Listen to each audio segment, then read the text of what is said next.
যাও ঠাম্মার কাছে যাও, আমি কাজ করব, যাও, আমার একটু কাজ। সবাইকে স্বাগত আমার এই ছোট্ট মোট্ট ব্লগে। তো দেখো ছেলেকে দিয়ে এসে ওর ঠাম্মার কাছে, তারপর আমি বাইরের থেকে যত জামা কাপড় ছিল নিয়ে এলাম। তারপর যেগুলো ওয়াশিং মেশিনে ছিল সেগুলো একটা একটা করে বের করে মেলছিলাম। অনেক জামা কাপড় ধুতে হয়েছে। এর আগের ব্লগে তো দেখেছই, ছেলে পটি করে দিয়েছিল বিছানায় পুরো। আর আগের থেকেই একটা চাদর আমার ওঠানো ছিল, মানে অনেকগুলো জমেছিল, অনেক জামা কাপড়। কদিন ধরে মানে বলেছিলাম যে নার্সিংহোম থেকে বাড়ি, বাড়ি থেকে নার্সিংহোম দৌড়াদৌড়ি করতে করতে আমি একা বাচ্চা সামলাতে সামলাতে আর কোনো কিছু ধোয়া হয়নি। তারপর তো অনেক কিছু ধোয়ার ছিল। তারপর যাই হোক, ওগুলো মেরে টেলে বিকেলবেলা চা খেয়ে তারপর দেখো আমার ঘরের কি অবস্থা।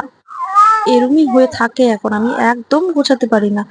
ওইদিকে ওটা, ওদিকে সেটা, সেদিকে এটা, এরকম অবস্থা। তারপর দেখো আমার বড় ছেলে ওর মাসির সাথে চলে যাওয়ার পর, মানে আমার বাবার বাড়িতে যাওয়ার পর আমি ঘরটাকে ভালো করে গুছিয়ে নিলাম। ঘর গোছানো না থাকলে কি যে একটা মানে কেমন একটা লাগে, কি আর বলবো। দেখো ঘর গুছিয়ে এখন যেন শান্তি শান্তি লাগছে, মনে হয় কি যেন একটা ফিরে পেয়েছি। দেখো ঘেমে টেমে একদম খারাপ অবস্থা। তারপর ঘর গুছিয়ে আবার ছেলেকে নিয়ে এলাম, ছেলেকে নিয়ে বসে আছে, ওর দাদা এসছে ওকে ডাকছে। দেখো ওর রিয়াকশন, কি সুন্দর হাসছে। আচ্ছা ঠিক আছে, টাটা। আজকের ব্লগ এতটুকু।